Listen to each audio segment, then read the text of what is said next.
कुछ दिन पहले मुझे मेरी बहन का फ़ोन आता है और उसकी आवाज़ से लग रहा था कि वो बहुत ज़्यादा फ्रस्ट्रेटेड और गुस्से में है। वैसे वो टीचर का जॉब करती है। आगे चल के उसने मुझे बताया कि स्कूल के प्रिंसिपल ने उसके किसी फ्रेंड को केबिन में बुला के उसके गलती पे उसे बहुत कुछ सुनाया। और उसके बाद उसके फ्रेंड ने मेरी बहन को अपनी सारी आप बीती बताई कि how disgusting principal was. Principal है तो क्या कुछ भी बोलेगी एंड ब्ला ब्ला। और इस तरह उसकी फ्रेंड ने अपने सारे इमोशंस को मेरी बहन पे पास ऑन कर दिए और वो बिना अवेयरनेस के कारण वो भी सेम इमोशंस को फील करने लगी और उसे भी प्रिंसिपल पे गुस्सा आने लगा।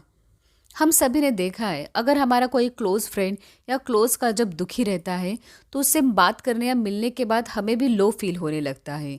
और वही कोई पॉजिटिव एनर्जेटिक इंसान से जब हम बात करते हैं तो उनसे मिलने के बाद हम अपलिफ्टेड फील करने लगते हैं। तो साइकोलॉजी में इस फिनोमिना को कहते हैं emotional contagious. It means we can literally catch emotions of those around अस।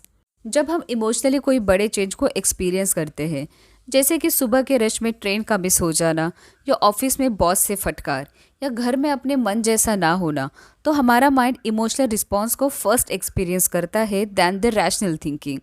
और वो emotional response fear, frustration, anger, anxiety and grief के फॉर्म में बाहर आता है। और अगर हम इन इमोशंस को सप्रेस या इग्नोर करते हैं, स्पेशली अगर आप कोई एक वर्किंग प्रोफेशन में हो जहाँ पे ये changes has to happen and आपको ना चाहते हुए भी इसे बेयर करना ही पड़ता है। और फिर जब हम इन इमोशनल रिस्पॉन्स से भरे रहते हैं तो कई बार हम कुछ ऐसा कहते या करते हैं जिसका हमें बाद में काफ़ी रिग्रेट होता है और ये कई बार हमें एक मेंटली बैड फेज में ले जा सकता है। Now let's talk about solution.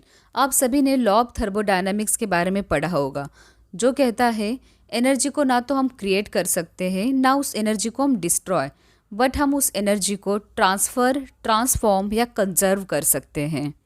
अगर ये हम अपनी इमोशनल एनर्जी पे अप्लाई करेंगे, अगर हम अपनी इमोशनल एनर्जी को कंजर्व यानी सप्रेस या होल्ड करते हैं तो इसका असर हमारे बॉडी पे दिखने लगता है, जिससे हमें हाई बीपी, सोने में दिक्कत, ड्रग्स, अल्कोहल जैसी बुरी आदतों में हम चले जाते हैं। हमारे पास सेकेंड चॉइस है, हम अपनी इमोशनल एनर्जी को ट्रांसफ़र कर सकते हैं। जैसे कि किसी को बताना how pathetic and terrible that was, मेरे साथ कितना बुरा हुआ।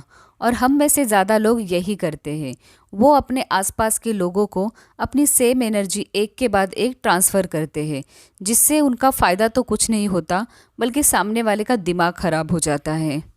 और हमारी थर्ड चॉइस है उस एनर्जी को ट्रांसफॉर्म करना।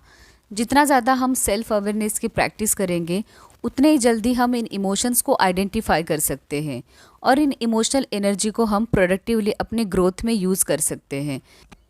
इसका बेस्ट एग्जाम्पल है जब इंडिया के कैप्टन विराट कोहली के फादर की डेथ हुई थी, तो उसके बावजूद विराट ने मैच खेलने का फैसला किया और उन्होंने उस मैच में 80 रन्स बनाए।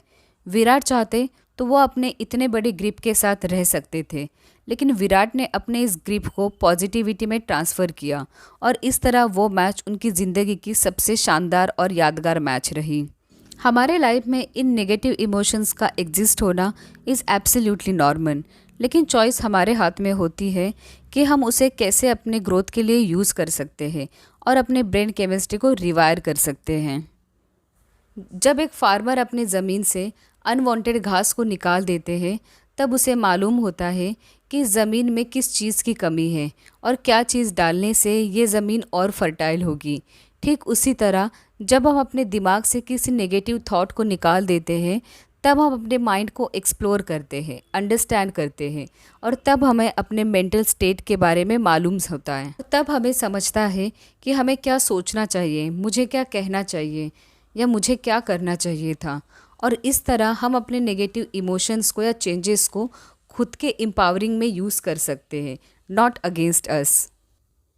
तो दोस्तों आज के वीडियो में बस इतना ही। आई होप आपको ये वीडियो पसंद आया होगा। अगर वीडियो अच्छा लगा हो तो मेरे चैनल को सब्सक्राइब ज़रूर कीजिए, इससे मुझे ढेर सारा मोटिवेशन मिलता है।